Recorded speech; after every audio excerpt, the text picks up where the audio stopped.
دوسری نشست کے جو پہلے مقرر ہیں مولانا فرقان وحید صاحب، وہ تشریف لائیں اور عقیدہ ختم نبوت اور ہماری ذمہ داریاں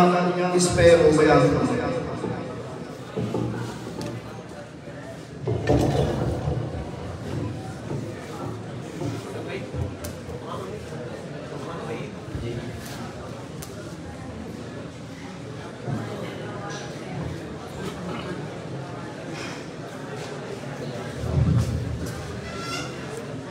الحمدللہ وحدہ والصلاة والسلام على من لا نبی بعدہ اما بعد فاعوذ باللہ من الشیطان الرجیم بسم اللہ الرحمن الرحیم ما كان محمد ابا احد من رجالکم ولكن رسول اللہ وخاتم النبیین صدق اللہ العظیم وقال النبي صلى الله عليه وسلم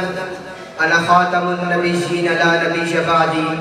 او كما قال صلى الله عليه وسلم۔ نبوت کے عنوان سے ایک ایسی بزم سجائی گئی، نبوت کے عنوان سے ایک ایسی بزم سجائی گئی، اس میں صفی اللہ سے جس کی ابتدا فرمائی گئی، خواہش تو کئی کو ہوگی اعزاز ختم نبوت کی، ارے محمد رسول اللہ پہ اس کی تکمیل فرمائی گئی۔ ارباب علم و عرفان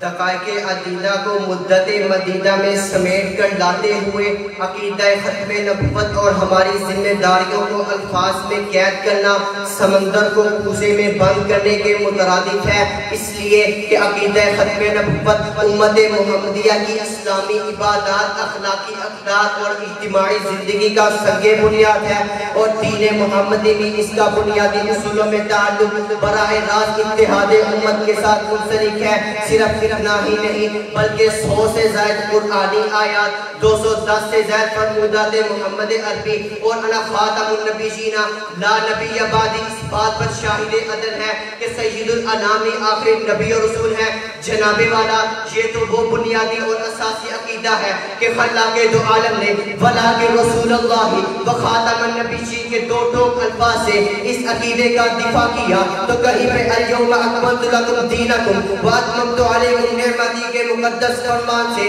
آقا دو جہاں کی ختم نبوت اور دین کی کاملیت کو اظہر من الشمس کر دیا۔ ارے حجت الوداع کا وہ منظر بھی ذہن نشین کر لیجئے نا، جب آقا نامداد نے ان اباکم واحد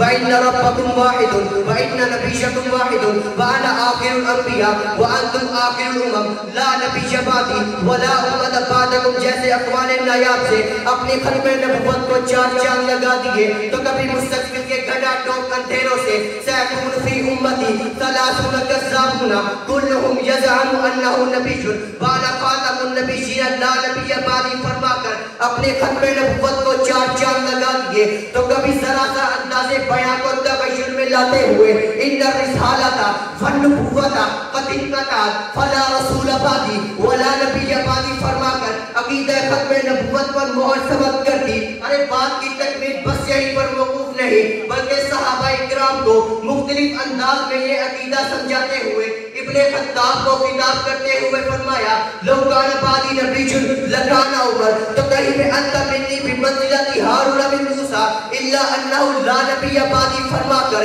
شیر خدا کی فضیلت و منقبت کو چار چار لگاتے ہوئے ختم نبوت کو عیاں کر دیا۔ ارے انا خاتم المرسلین ولا فقرہ میں نسلی تفاخر کو پاش پاش کر دیا، اور انا العاقب والعاقب الذی لیس بعدہ نبی میں اعلان ختم نبوت کرتے ہوئے فضلت علی الانبیاء کی ستت میں اپنی فضیلت کو بیان کرتے ہوئے وخدم بی النبی سے ختم نبوت کو اپنی فضیلت قرار دیا۔ جی ہاں رب ذوالجلال نے ان شانیہ کا والابتر فرما کر منکرین ختم نبوت کی جڑوں کو کھوکھلا کر کے قصر نبوت کی طرف للچائی ہوئی نظروں سے دیکھنے والا کی امیدوں پر پانی پھینک کر ان کو نولی ما تولا ونسلی جہنم کی وعید سنا دی۔ اور امام اعظم ابو حنیفہ نے من طلب منو علامت وقت کفر بقول علیہ السلام لا نبی بعدی، اور ملا علی قاری نے دعوت نبوت بعد نبی شرا کفر بالاجماع اجتماعی سے منکرین عقیدہ ختم نبوت کے کفر و ارتداد کو ہزاروں من الشمس کر کے بتا دیا ہے یہی فیصلہ اپنا ہے یہی بات آخر ہے ختم نبوت کے لیے یہ جان بھی حاضر مرزائی قادیانی کافر ہے لوگوں بڑے کافر ارے شک نہ کرو مگر نہ ہو جاؤ گے اسلام سے باہر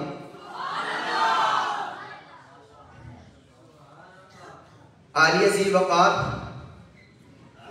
اگر میں موضوع کے پہلو ثانی کی طرف نظر عمیق سے دیکھوں